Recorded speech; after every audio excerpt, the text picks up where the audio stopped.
Esperar alguns minutinhos.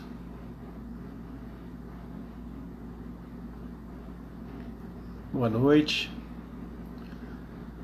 Boa noite. Boa noite. Estamos desejando aí as boas-vindas, né? Quem vai chegando, vamos aguardar mais uns minutinhos aí para começar. O pessoal que já vem entrando aí para acompanhar essa live. Vou fazer uma breve apresentação de início e depois a gente vai discorrer, né, sobre um assunto aí que é de grande importância, né, sempre grande importância discutir, e um assunto que nas últimas semanas ganhou aí uma proporção, né, na mídia, na imprensa, muito grande, né, devido a fatos ocorridos, que infelizmente são fatos que ocorrem diariamente, né, mas que alguns ganham uma repercussão maior. Então, eu quero agradecer aí a presença, né, de todos aí, essa presença virtual, né, nessa nova modalidade agora da gente ter essa oportunidade de conversar, de falar de alguns assuntos. Eu agradeço a presença de todos. Em virtude do tempo, né, nós temos cerca aí de 1 hora, pouco menos de 1 hora de live. Eu vou tentar ser bastante sucinto aí nas colocações, mas no objetivo de um alerta mesmo, né? Essa questão tão grave aí, que é a violência sexual contra criança e adolescente. E uma breve apresentação, bem rápida. Para quem não me conhece, meu nome é Gutenberg de Lucena Almeida, sou delegado de polícia no estado do Mato Grosso desde 2014. Trabalhei em várias cidades já no estado. Atualmente estou lotado em Água Boa, na delegacia, como titular de Água Boa, no Mato Grosso, na região aqui do Araguaia. E venho desenvolvendo o trabalho à frente da delegacia aí, com uma excelente equipe de policiais civis. E na nossa experiência a gente vê, né, vários casos de violência sexual, de abuso sexual, e todo mês chegam casos para nós. Apesar de ser uma cidade de um porte médio, né, de cerca de 30 mil habitantes, temos incidência de vários casos. Então, isso também traz para mim um papel social, né, de estar aqui conversando com vocês, de estar alertando pais, alertando professores, alertando estudantes, alertando as pessoas, né, dentro da nossa experiência, do que a gente sabe, da nossa atuação, da relevância desse tema.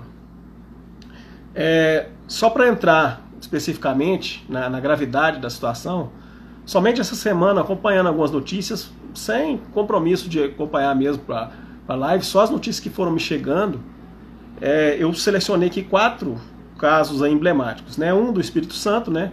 Da criança de 10 anos, onde o tio foi preso, né? Felizmente foi preso, e que ganhou repercussão grande aí. Não vou entrar no mérito de questão do aborto, mas ganhou uma grande repercussão aí nos últimos dias, né?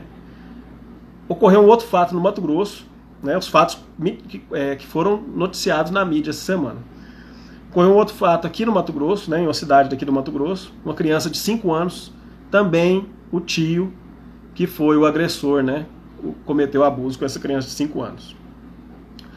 Em Rondônia, acompanhamos um caso também essa semana, né? Acompanhamos, assim, de ouvir falar do caso dessa semana, de um adolescente de 13 anos com autismo que foi vítima do padrasto, né? O próprio padrasto estava abusando, a mãe viu o padrasto abusando do adolescente. E uma situação, né, recente agora no Rio de Janeiro, né, que eu estava vendo hoje ainda, de uma criança de 7 anos, onde o avô, que ela considerava avô, né, porque era casado com a avó dela, cometeu também abuso com essa criança. Então só essa semana, assim, dos casos que eu vi na mídia agora, que chegou para mim pela mídia, a gente já viu, eu já selecionei 4 casos em estados e regiões diferentes, né? Espírito Santo, Mato Grosso, Rondônia e Rio de Janeiro. O que acontece? A estatística geral, a estatística desses dados, quando a gente passa para os dados mesmo, eu pude estar levantando algumas estatísticas, só no Disque 100, que é o canal de denúncia do governo federal, aí, o canal geral de denúncias, no Disque 100, foram recebidas 17 mil ocorrências no ano de 2019, né? só através desse canal, fora as outras denúncias que se tem, né?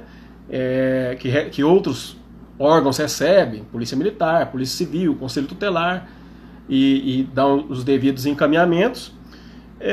Mas também a gente tem que contar nisso aí a subnotificação, né? O que é a subnotificação? São os casos que não chegam ao conhecimento das autoridades, e que são grande parte desses casos.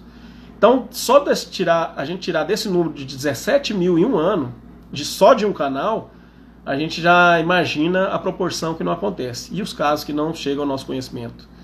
Então, é um assunto de extrema relevância. Hoje a gente vê que, às vezes eu brinco, né, a gente meio que mapeou o ano, o calendário anual, em cores, né, representando algumas datas. E assim temos, né, temos agora o agosto lilás, mês que vem tem o setembro amarelo, referência ao suicídio, né, e várias outras cores aí que demos nos meses. Só que a gente tem que lembrar que esses temas, né, a relevância desses temas, a gente não pode ser tratado simplesmente no mês e esquecer que eles existem o resto do ano. Tem que ser tratado durante todo o ano, todos os dias. Vamos dizer que a gente deveria colocar um calendário, a gente sei que é por datas específicas, né, que se comemorativas ou de alusão, mas a gente todo dia tem que falar de determinados assuntos, todos os dias ou toda semana teria que falar de determinados assuntos. E a violência sexual contra criança e adolescente é um desses assuntos, tamanha gravidade com que ocorre. E pelos exemplos que eu dei nos estados, a gente percebeu que é tudo no meio intrafamiliar ali, né? Os exemplos que foram dados no meio intrafamiliar. Isso vai bater com outra estatística, onde 73%, e vejam o número, né? É difícil trabalhar com um número dessa proporção. 73% dos casos ocorrem no meio intrafamiliar, dos casos de abuso sexual. Tá? Ocorrem no meio intrafamiliar. Isso são pesquisas, são dados, são estatísticas, né, de todo o sistema aí que apura essas condutas. E desse meio, desse total, estima-se que mais de 80% dos abusadores são pessoas conhecidas da criança ou do adolescente. Então, de 73% a 80%. São dados chocantes, né? Se a gente parar assim, imaginar 73% acontecendo dentro de casa. Então, onde levanta toda aquela dificuldade, e eu falo em termos de investigação, porque a vítima, muitas vezes, é a única que tem que presenciou, mesmo que sofreu aquilo, ela tem a dificuldade de se externar, ela vai demonstrar isso através de reações dela mesma, que outras pessoas que vão ter que perceber, né? A mãe, o familiar próximo, né, que tiver, a escola, um agente de saúde. E é por isso que é um processo onde todo mundo precisa estar integrado. Todo mundo tem que estar atento. Quem acompanha o dia a dia de uma criança, principalmente, tem que estar atento a essas situações.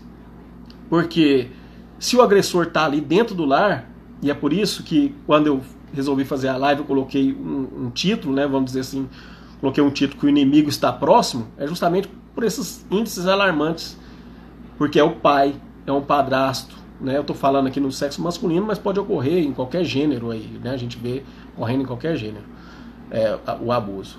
Como é a incidência maior do sexo masculino contra o feminino, eu estou utilizando dessa forma. Mas a gente percebe que essa grave incidência, esses graves números, né, tão altos índices, tornam de muito difícil a percepção e chegar às autoridades, o abuso específico. Por quê? Muitas vezes uma mãe vai querer proteger, né? A gente sabe das vulnerabilidades da familiar ali, que na verdade ela está cometendo um outro crime, né, ao se omitir, a não informar, a não denunciar. E quem não denuncia está cometendo um crime também, né, está cometendo mesmo o crime tão bárbaro quanto, porque está permitindo que aquela situação permaneça. E esse inimigo está ali dentro da casa, vai permanecer ali dentro, vai continuar os atos de abuso.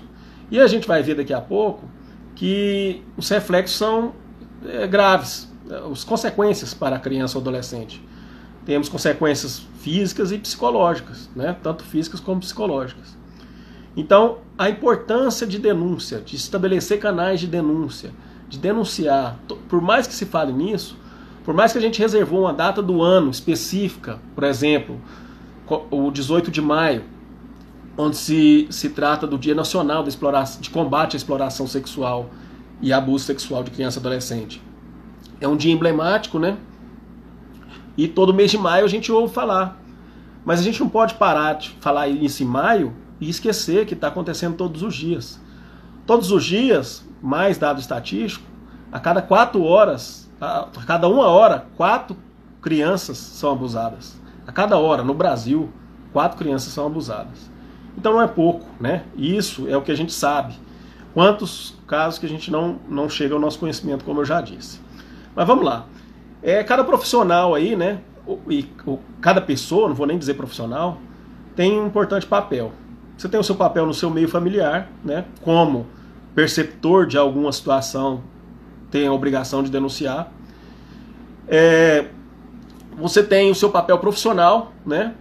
Como profissional, como estudante, de trazer a informação, de trabalhar a informação, porque a repressão é necessária, sim. Temos que reprimir duramente os crimes dessa natureza. Bárbaros, vagabundos, vagabundo mesmo, cara. Não aliso. Quem me conhece sabe que eu não trabalho com meias palavras, não. Um cara desse é um vagabundo, o cara que abusa de uma criança. Então, ele tem que ser punido severamente. Só que a gente só vai conseguir mudar o quadro no Brasil, e eu venho ouvindo isso desde 2000, que eu iniciei a trabalhar num programa de combate à exploração e abuso sexual de crianças e adolescentes, lá em Umas, Goiás, né? Foi instituído um programa, o programa Sentinela na época. Mandar um abraço aí se tiver alguém do programa Sentinela que participou, né? E que era um programa muito importante, que dava assistência social, psicológica, jurídica para crianças e adolescentes vítimas de abuso e exploração. E começou desde lá, né? Eu já vinha tomando conhecimento, trazendo minha experiência pessoal, já tomando conhecimento, participando de seminários, de convenções, né, de crianças e adolescentes, em contato com várias pessoas, a ideia da importância da prevenção. Então, vê que a gente está falando há mais de 20 anos de prevenção, né? Estamos falando há mais de 20 anos da necessidade da prevenção, mas ainda nós somos falhos, né? Nós, sistema brasileiro de justiça, de segurança, ainda é falho no sistema de termos tanta incidência ainda, né? E não conseguir prevenir direito. Um exemplo básico que eu vou dar, que ainda é falha, a rede de proteção, né? A rede de atenção, que sempre se falou. Olha aí, temos representações, pessoas assistindo aí de vários estados. Procura na sua cidade saber se existe realmente uma integração de rede de atenção, de proteção de criança. Se o Conselho Municipal de Direitos da Criança e Adolescente está falando, vamos supor que exista um grupo de WhatsApp, Conselho Municipal de Crianças e Adolescentes de Direitos, Conselho Municipal de Direitos, Conselho Tutelar, Polícia Militar, Polícia Civil, Secretaria de Educação, Centros de Referência de Assistência Social, CRAS, CREAS. Existe aí um grupo, Poder Judiciário, Ministério Público, Defensoria Pública, OAB. Existe um grupo na sua cidade, com todos esses representantes aí, destinado à atenção de criança e adolescente. Alguns podem existir, né? Alguns municípios têm rede fortalecida, outros não. A maioria, a grande maioria, não. E a gente precisa fortalecer isso. Essa rede de atenção, o trabalho de prevenção. O meu objetivo hoje aqui é mais chamar a atenção para isso. A necessidade de fortalecer essa rede de atenção para a gente estar cuidando desses casos com mais atenção mesmo, né? Com mais próximos. Está chegando para nós fazer essa atividade de prevenção. Nós temos um ano propício para isso. Veja os candidatos que vai ser candidato aí ao Executivo Municipal. Que compromisso que esse candidato tem com a criança e adolescente. Que compromisso que ele tem para frear esse ímpeto, né? E é um instrumento que a gente tem para utilizar contra isso. Trabalhar a prevenção. A repressão vai ser trabalhada pelos órgãos. Polícia Civil, Ministério Público, o Judiciário. Vem sendo trabalhado. Temos concluído várias operações, a Polícia Federal fazendo operações contra a pedofilia, né, que a gente pode acompanhar. Então a gente vê Polícia Civil também, no Brasil todo, vários exemplos aí de atuações específicas de repressão. Mas a prevenção é constante, a prevenção tem que ser um trabalho constante, e essas redes de atenção é que vão possibilitar, né,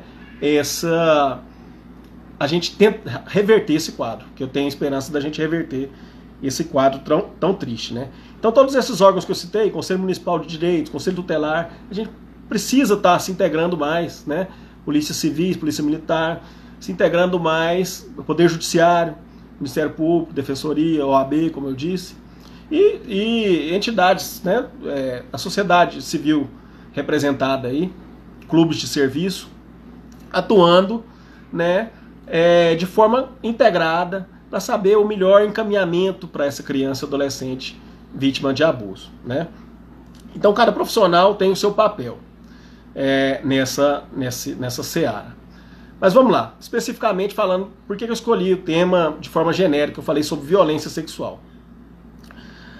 A violência sexual, ela abrange as duas espécies, né? Desculpa, duas espécies. O abuso sexual e a exploração sexual de crianças, aqui falando especificamente de crianças e adolescentes. E como eu disse, desde 2000, né, a gente vem trabalhando esses conceitos aí, desde que quando houve, né, o governo federal assumiu a disposição de criar políticas públicas, e que ainda falta muitas políticas públicas nesse sentido, né, mas teve um pontapé inicial ali por volta do ano 2000, tratando desse programa, né, que visa o enfrentamento dessa situação de violência sexual, incluindo tanto a exploração como o abuso. Então essa distinção, né, a violência em si são aqueles atos praticados, né, com a finalidade sexual, né, que vão ser lesivos tanto ao corpo como à mente da criança, como eu disse, a criança e ao adolescente, como eu disse antes. Desrespeita direitos básicos aí, né, da criança, liberdade, a própria dignidade, e causa traumas infinitos aí, né, nessa criança. Tenho certeza que, né, tão grande é o número de pessoas que sofrem isso, que entre quem estiver interagindo aqui comigo, talvez pode ter alguém que tenha sofrido, né, em uma situação ou outra, nem que seja de uma forma que ache leve ou mais simples, mas que possa ter sofrido um abuso, inclusive no meio intrafamiliar. Isso não é raro o que eu estou falando não, tá? Pode ter acontecido sim com quem está aqui interagindo com a gente, comigo agora. Então isso é muito sério. E o abuso sexual é aquele que caracteriza pela ação, né, do interesse, né, sexual do adulto em relação à criança e adolescente, que, como eu disse, vai ocorrer tanto mais no meio intrafamiliar, né, dentro da família, mas também ocorre no meio extrafamiliar, né, os pedófilos, né, conhecidos aí, vagabundos, como eu disse, né, que ficam aí seduzindo e às vezes ofertando, né, presentes, ofertando algum benefício, alguma vantagem em troca de favores sexuais, e principalmente contra crianças e adolescentes. Só tocando nesse aspecto da exploração, do abuso, nós temos na outra espécie também a exploração sexual, né? A exploração sexual é justamente isso que eu falei, né? A troca de favores aí, e ela vem representada ali pelo...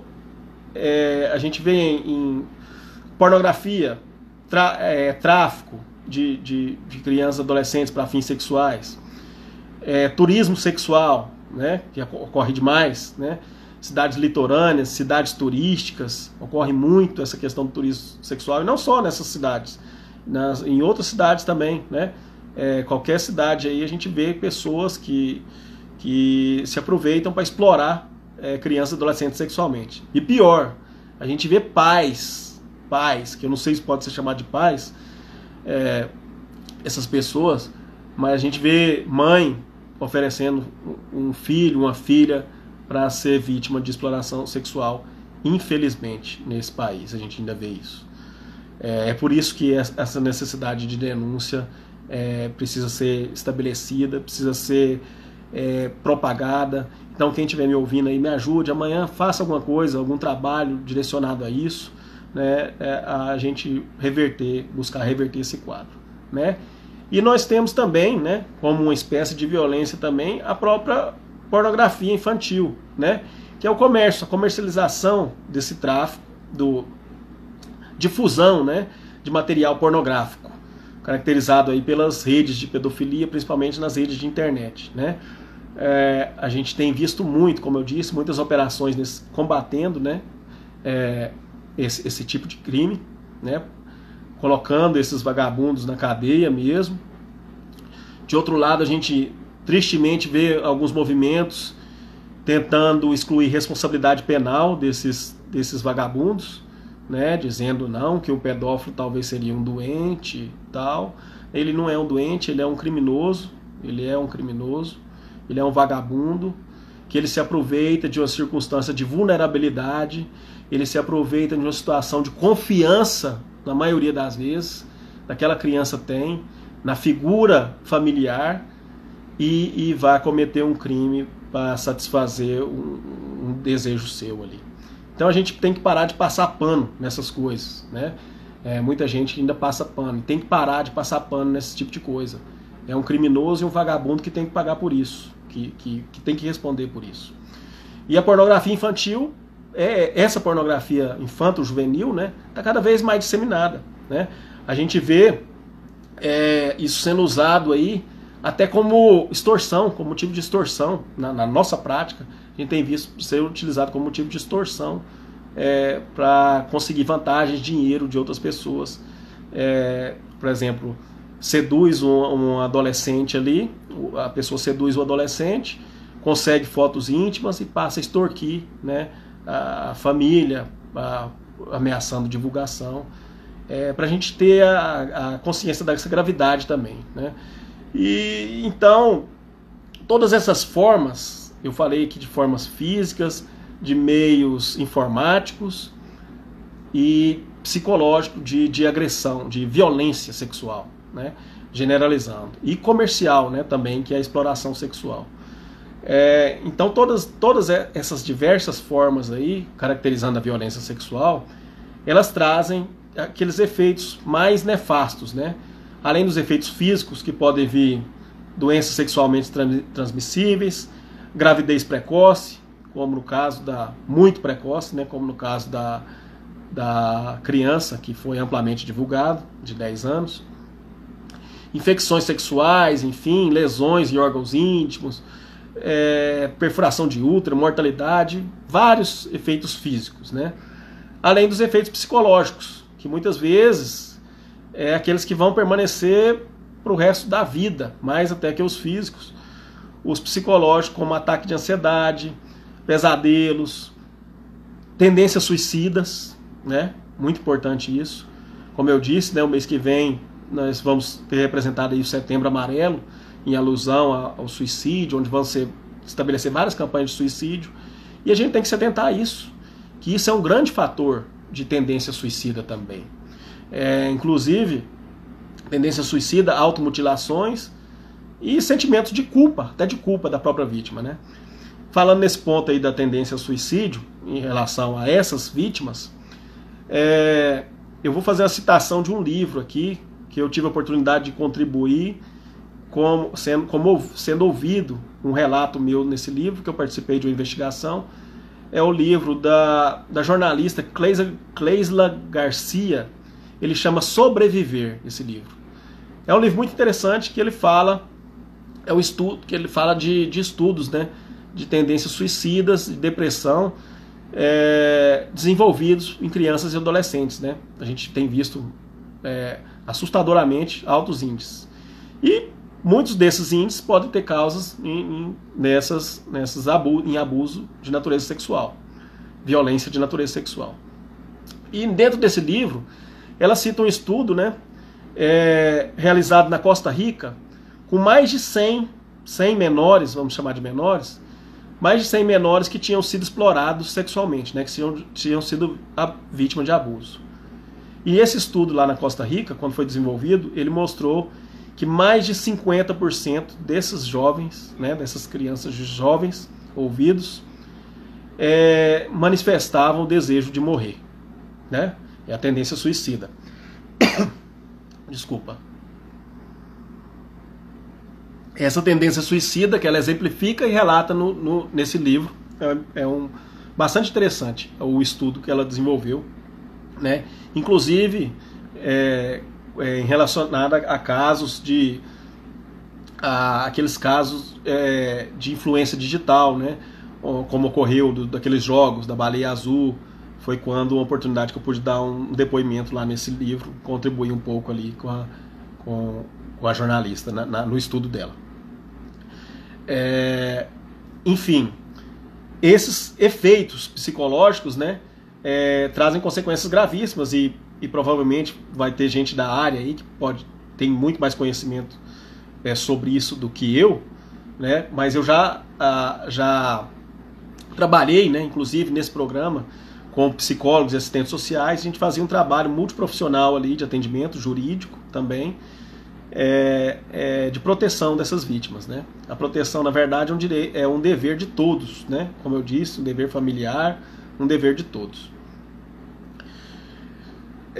Falando especificamente agora um pouco dos crimes, os crimes propriamente de natureza sexual. Quais são esses crimes que podem ser praticados aí, né? A gente já falou de alguns efeitos, falou de outras situações, de dados estatísticos.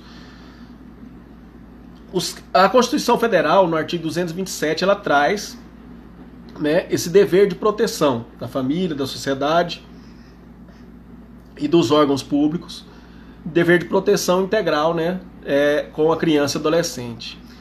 Inclusive na criação de políticas, né, públicas de prevenção e combate enfrentamento a esse problema. Então, já vem no texto constitucional. O Código Penal ele traz os crimes de natureza sexual. O Código Penal ele traz os crimes de natureza sexual, né, de forma ampla, e também especificamente traz o estupro de vulnerável, no artigo 217-A, né? O estupro, né, que pode ser aplicado a qualquer pode ter por vítima em qualquer pessoa, que é constranger alguém mediante violência ou grave ameaça, conjunção carnal ou qualquer ato libidinoso, né? Agora a parte mais técnica, qualquer ato libidinoso aí praticado. Tem a pena prevista lá de 6 a 10 anos. Já o estupro de vulnerável, que é aquela conjunção carnal, né, que é o sexo, ou qualquer ato libidinoso praticado com um menor de 14 anos. Onde a pena vai de reclusão de 8 a 15 anos. Então, até 14 anos, né, entra como estupro de vulnerável ou nas pessoas que não tenham a capacidade de discernimento ali para o ato sexual. Então, basicamente, no Código Penal, nós temos essas duas figuras mais graves, né, de crime. Nós temos a corrupção de menores, né, que é induzir menor de 14 anos a satisfazer a lascívia de outro. Nós temos a satisfação de lascívia na presença de criança e adolescente, que é aquela pessoa se satisfazer tendo criança e adolescente ali presente, né, fazendo-se assistir ali uma cena de sexo, alguma coisa nesse sentido. Temos no artigo 218b, favorecimento à prostituição, que é aquela favorecimento à prostituição ou outra forma de exploração sexual. Muita gente não gosta dessa palavra prostituição infantil, né? Não é uma palavra muito adequada, não é um termo muito adequado, porque se entende que o ato de se prostituir teria uma vontade, teria uma certa liberalidade, e a criança não tem a liberalidade de se prostituir. Ela é coagida a ser explorada, né? Na verdade, uma criança e até mesmo um adolescente. Ele é coagido à exploração. Violentamente ou não, ou seduzido para isso, né? De qualquer forma, é uma forma de coação. Então nós temos esse crime lá no artigo 218b com pena de 4 a 10 anos, né? Variando de 4 a 10 anos, que é o favorecimento à exploração sexual. E paralelamente nós temos o Estatuto da Criança e Adolescente com algumas outras condutas criminosas, né? Estatuto da Criança e Adolescente, ele traz a Lei 8.069 de 90, desde 1990, né? Trouxe, além de todas as formas ali de prevenção, de assistência, dos órgãos que tem que dar assistência à criança e adolescente, começando da estrutura familiar até os órgãos públicos, ela trouxe também, né, infrações administrativas, trouxe procedimento judicial, como que é apurado isso, e trouxe os crimes também, né, o próprio Estatuto da Criança e Adolescente. E dentre os crimes, né, vamos citar alguns aqui, o artigo 244A, que também é submeter, né, veio lá específico, submeter a criança e adolescente à exploração sexual também, né, veio previsto no próprio Estatuto. Então, aí específico a criança e adolescente, né, com pena de reclusão de 4 a 10 anos também. Dentre outros crimes, lá no artigo 240 do ECA, nós temos o que chamamos de divulgação de vídeos, fotografias, né, que eu falei agora há pouco, vídeos, fotografias, os nudes, né, que se conhece, o sexting, né, no termo em inglês, de produzir, reproduzir, fotografar, filmar, registrar, por qualquer meio, cena de sexo ou sexo explícito, cena de pornográfica com criança, envolvendo criança ou adolescente. Reclusão de 4 a 8 anos. Esse é o campo aberto, né, dos pedófilos, né, de atuação da pedofilia, né, na internet. A gente sabe que é utilizado, e isso é objeto de contínua investigação, frequentes investigações. São utilizados meios obscuros, né, redes obscuras aí de internet, onde há uma comercialização de material pornográfico, de material de sensualidade, especificamente de crianças e adolescentes, né? Pessoas que têm esse desejo de adquirir esse material, de ter esse material, de comercializar esse material para fins diversos, e também, né, até para troca de material e até mesmo de vítimas, né? De repente, tráfico de vítimas aí, de crianças e adolescentes para fins de exploração sexual. Então traz lá o artigo 244 essa previsão de fotografar, né, de ter, e o 241A ele traz o armazenamento, né? Quem divulga também, né, por meio de divulga, a própria divulgação desse vídeo, desse conteúdo, né, criminoso, fotos, vídeos de adolescentes ou crianças expostos, a divulgação é considerado crime também com pena de 3 a 6 anos. Isso é muito sério, né? Às vezes você pode achar que está começando numa brincadeira escolar, isso aí, né? Dentro do âmbito de escola, vamos dizer assim, a divulgação de um vídeo ali, as meninas, né? Pegou vazou uma foto de meninas, não estou citando meninas, pode ser meninos também, vazou foto de uma menina aí seminua, e começa ali naquele movimento em tom, né, como um bullying ali, em tom de brincadeira, e tomar consequências mais graves. E as consequências mais graves vão ser levadas às vítimas, né, porque as vítimas, como eu disse, vão estabelecer transtornos psicológicos em relação a isso. E é muito sério isso aí. Quadros de depressão, né, são citados, né, a experiência mostra, quadros de depressão, angústia e outros vários que pessoas da área, melhor que eu, sabem identificar isso aí e perceber quão grave até esse mesmo crime, simples crime de divulgar material, vamos dizer, impróprio, que não seja da pessoa, e até montagens, né, vamos dizer assim também, né, com a pessoa, vai causar consequências até psicológicas nessa pessoa aí, fora todo o transtorno. E aí vem, ainda falando dos crimes, nós temos essas modalidades na internet, é o que a gente conhece como terrorismo virtual, né?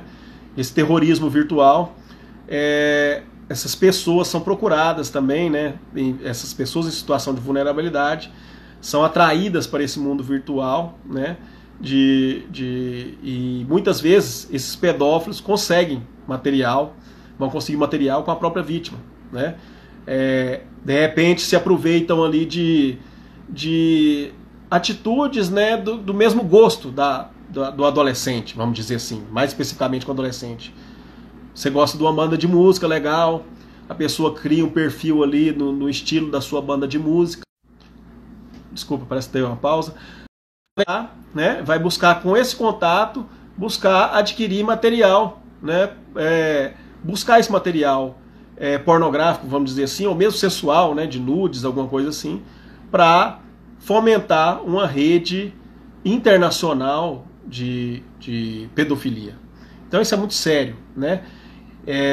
E aí é onde os pais têm que estar atentos, né? Pais, familiares, pessoas próximas, saber realmente o que seu filho acessa, né? Qual o conteúdo que ele acessa na rede social, né? Eu vi que teve algumas pausas aí, né? Então acho que tem um problema da internet que tá dando umas falhas, mas é interessante que os pais acompanhem, né, essa situação de saber o que o filho está acessando na rede social, né? São milhares de grupos, né, de sites aí buscando informações das pessoas, né, e fotos, conteúdo de fotos, vídeos para ser disseminado, né? Então, o que é o papel dos pais? Vamos falar um pouco para os pais, né? Que tem pais assistindo. E alguns que estavam bastante interessados nessa temática. Incentivar bons hábitos dos seus filhos, né? Incentivar a leitura de livro físico mesmo, que tem caído o hábito, né? Brincadeiras saudáveis, brincadeiras de antigamente. Orientar a utilizar o computador de forma útil mesmo, né? De buscar material. O computador ele pode nos auxiliar nas coisas boas, mas também ele é um campo fértil para as piores coisas também, como a pedofilia. E conversar mais, né? Ter mais interesse nas atividades desse filho. Não trocar informações com pessoas estranhas, né? Eu conheci na internet ontem e a pessoa... Aí já está lá no outro dia mandando foto, mandando coisa. É preciso a informação, né? A base de tudo é a informação. A pessoa, o adolescente bem informado, ele vai procurar, né, saber, né? Até adultos, a gente vê adultos, a quantidade de adultos que caem em golpes aí. Você imagina uma criança ou adolescente que não pode ser seduzido. E hoje a gente vê crianças, né? Cada vez mais comum aí a criança ter acesso a um smartphone, a rede social. Então esse cuidado é essencial que tem que ser tomado, né? Saber em que comunidade, que grupo de WhatsApp, né, que seu filho tá participando. Qual o grupo dele? Qual a finalidade desse grupo? Que tipo de material que ele está recebendo nesse grupo? Né? É material pornográfico? Né? Porque começa daí. Né? Aí, a partir do momento que ele começa a receber, ele vai começar a mandar. E aquele material, de repente, é um material próprio que vai cair na rede mundial, como eu disse. Né? Isso aí é sem porteira, um mundão sem porteira, a internet, como dizer assim, como o bom goiano, né? Então não dá para arriscar nas redes sociais, tá? Então é importante saber quem são esses amigos virtuais para não cair justamente nessa rede de pedofilia, né?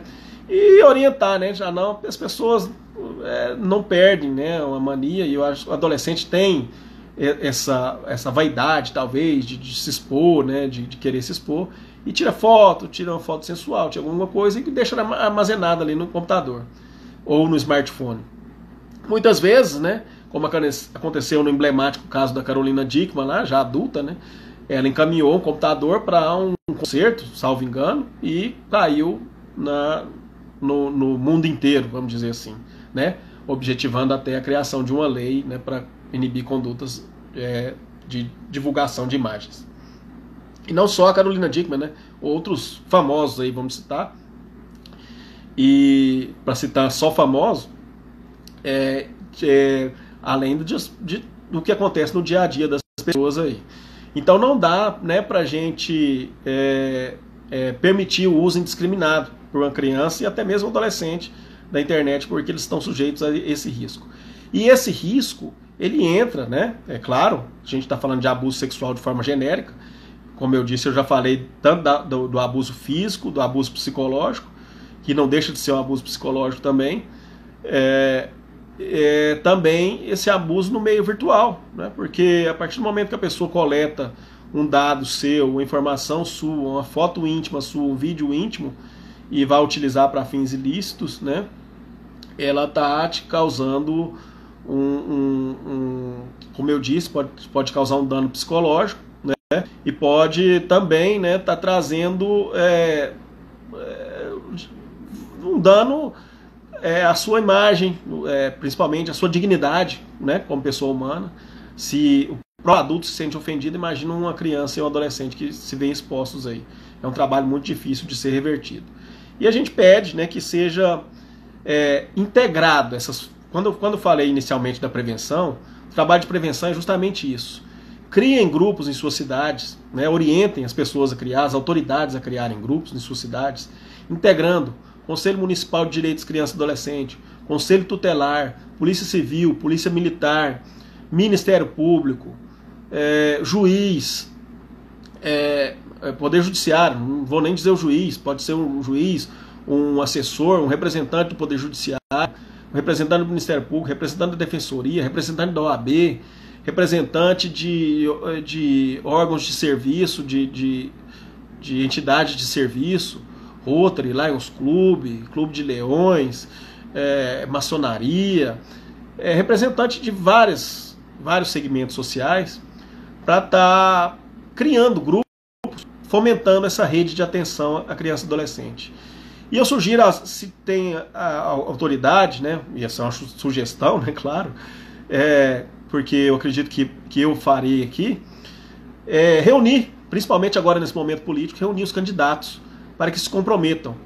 No ano de 2000, houve a Fundação Abrinq, né, sem querer fazer propaganda de qualquer fundação, mas era interessante o trabalho que eles faziam. A Fundação Abrinq, ela criou o Amigos da Criança.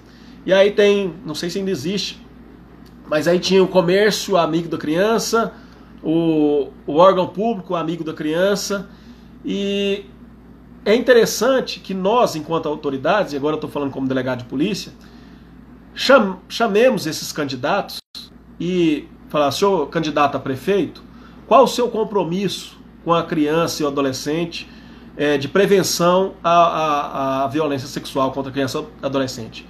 Nós temos esses números aqui, ó. Eu tenho tantos casos de abuso sexual ocorrendo aqui na cidade. Qual a sua meta de governo? O que o senhor prevê aí para auxiliar os outros órgãos da rede no combate à exploração e abuso sexual de criança e adolescente? Qual o seu compromisso? Vamos colocar a faca no pescoço desses políticos agora, que é o momento que eles vão pedir voto, vão pedir mais virtualmente esse ano, né, por causa da pandemia, mas eles vão vir pedir voto, não só do executivo, como do legislativo. Então vamos colocar a faca no pescoço desse povo, no bom sentido, né? Claro. Mas vamos colocar a faca nesse bom sentido, de pressionar, que eu digo, para que criem políticas públicas aplicáveis à criança, a esse combate. Né? Porque não adianta criar uma genérica que não vai aplicar. Crie políticas públicas voltadas a gente buscar esses jovens, né, para uma diversão saudável, né, prática esportiva, música, aonde ele melhor se sentir ambientado. Então isso é muito importante, gente. A gente está falando de futuro aqui, né? A gente está falando do nosso futuro dos nossos filhos, do futuro da nossa sociedade, né, da continuidade da nossa sociedade, se a gente quer saudável. Então é por isso que cada autoridade, eu acho, que tem que ter esse compromisso. E é o momento da gente fazer essa diferença. É um momento propício para isso agora, né? Todo ano eleitoral é bastante propício. Pelo menos eles vão ter que nos ouvir, né? E vão ter que buscar formalizar. Eu lembro que isso foi feito uma iniciativa muito interessante na época, em que eu fiz um estágio no Ministério Público lá em Umas, né? Na cidade de Umas.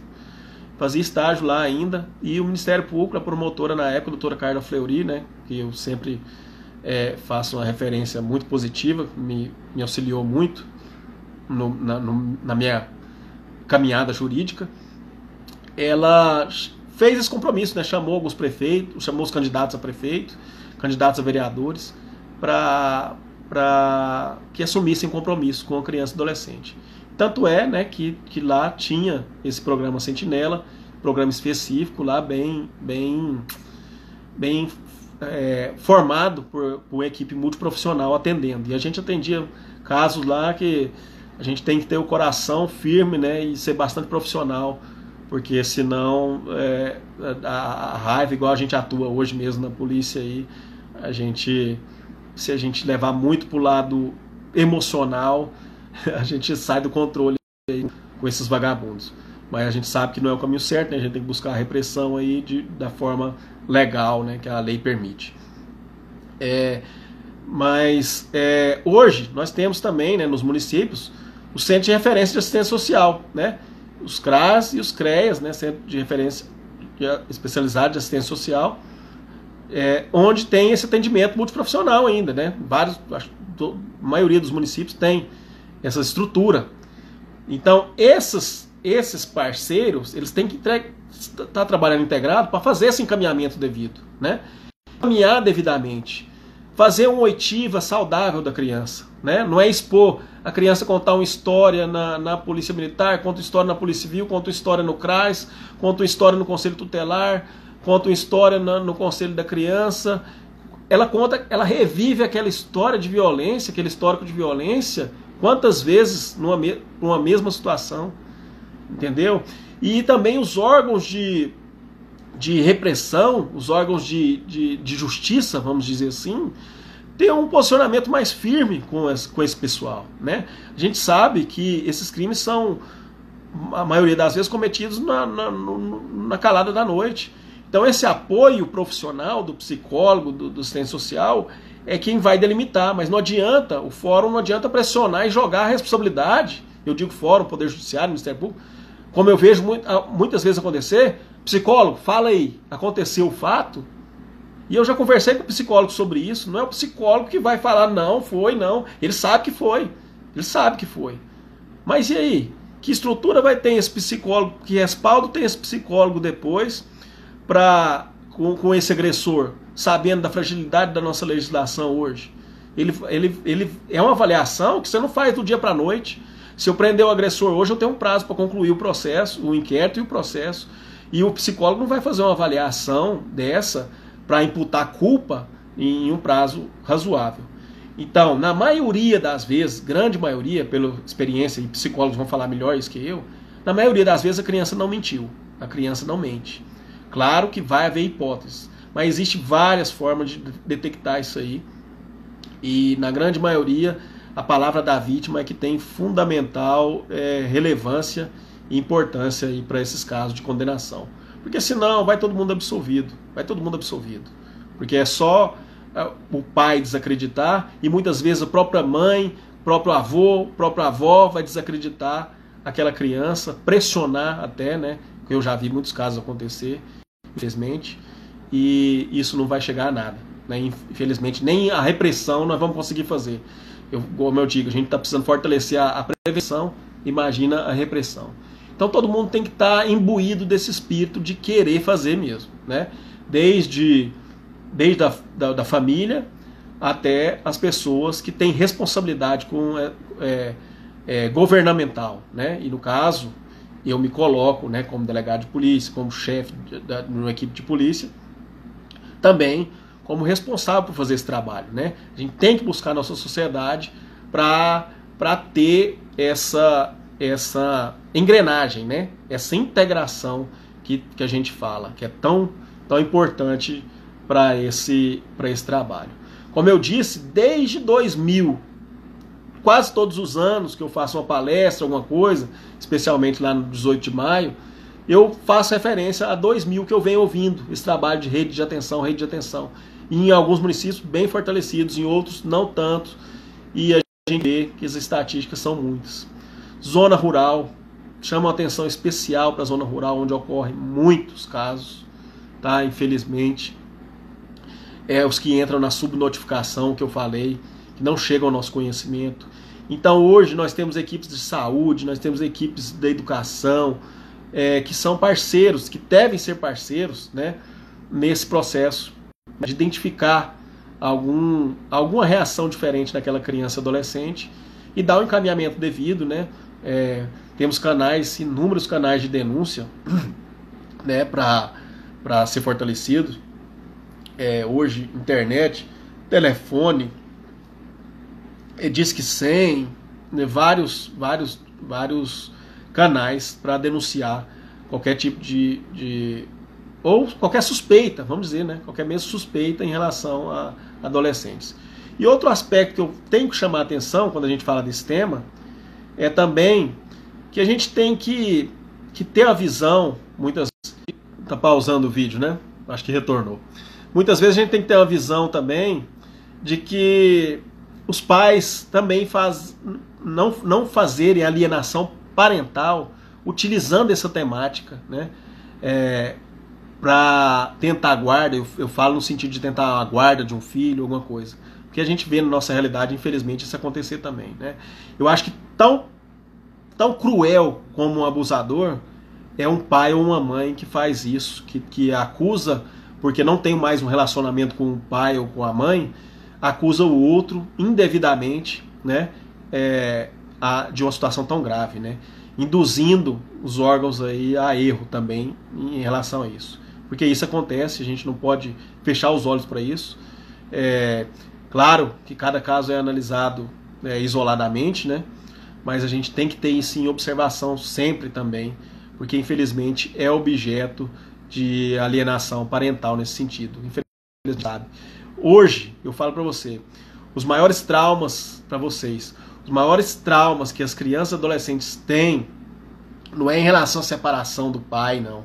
É em relação à alienação parental, que se não houve abuso, né? Quando houve abuso, o trauma maior ainda, mas se não houve abuso, essa alienação também causa um trauma psicológico, não sei se posso chamar de trauma, né, na linguajar da psicologia, mas consequências psicológicas graves. A gente sabe disso que traz, né, isso aí todo mundo sabe.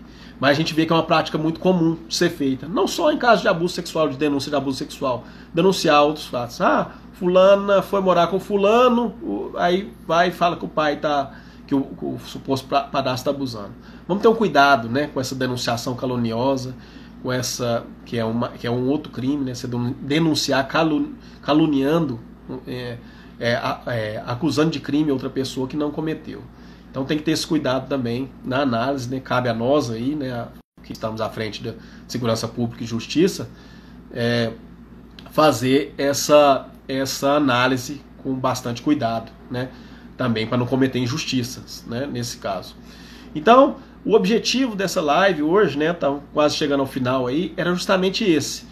Era chamar a atenção de cada um de vocês, trazer alguns temas, trazer alguns dados, para a gente não parar de falar disso, para a gente mudar esse quadro. É muito triste. Você buscar a estatística do seu município, você vai ver que é uma realidade muito presente, muito triste. A gente tem visto uma incidência muito grande de casos. Aqui em Água Boa, cheguei em Água Boa, no Mato Grosso, fiquei preocupado com um grande número de casos que a gente está vendo semanalmente acontecendo. E esses que estão sendo denunciados. E o canal, quando a gente começa a falar disso, vão surgir mais casos, porque as pessoas vão tendo coragem de denunciar. Então, à medida que aumentar esses casos, também para a gente é positivo, porque a gente vai poder punir o agressor, né? E a gente precisa disso. Então a gente não pode deixar para falar isso só no mês de maio, só no 18 de maio. Vamos falar disso todo dia. Todo dia, toda semana, nos grupos sociais que a gente participar, você como parte de sociedade, na sua universidade, na sua escola, faça trabalho sobre isso, desenvolva o tema, vá pesquisar sobre essas estatísticas, vai ficar horrorizado na sua pesquisa pelo número, né? Mas a intenção não é chocar, a intenção é somar e buscar que todo mundo integre esse sistema, tá? Então, políticos do Brasil, quem tiver amigos políticos, vamos pedir mais essa temática, uma atenção especial para a gente reverter esse problema, para a gente não ver notícias como a que a gente viu essa semana dessa menina de 10 anos e essas outras notícias tão bárbaras aí que eu citei no início da live, né, no Brasil todo, tá? Acabar com esse número, 4 crianças a cada 1 hora. Nesse período da live aqui, 4 crianças, no mínimo, foram abusadas no Brasil. Nesse período que eu estou falando com vocês. Infelizmente, estão sendo abusadas nesse momento. Então, eu chamo a atenção de todo mundo para isso, tá? Dissemine essa ideia, compartilhem. A gente tem material no nosso site, no site da Delegacia de Polícia, tem amplo material na internet aí, tá? Nesse sentido. Então, o meu objetivo era esse, com essa live, era levar esse recado para vocês e fortalecer essas redes de atenção. Criem grupos de WhatsApp no seu município, né? Que é uma forma simples de se criar. Cria grupo para tudo, cria aí para isso.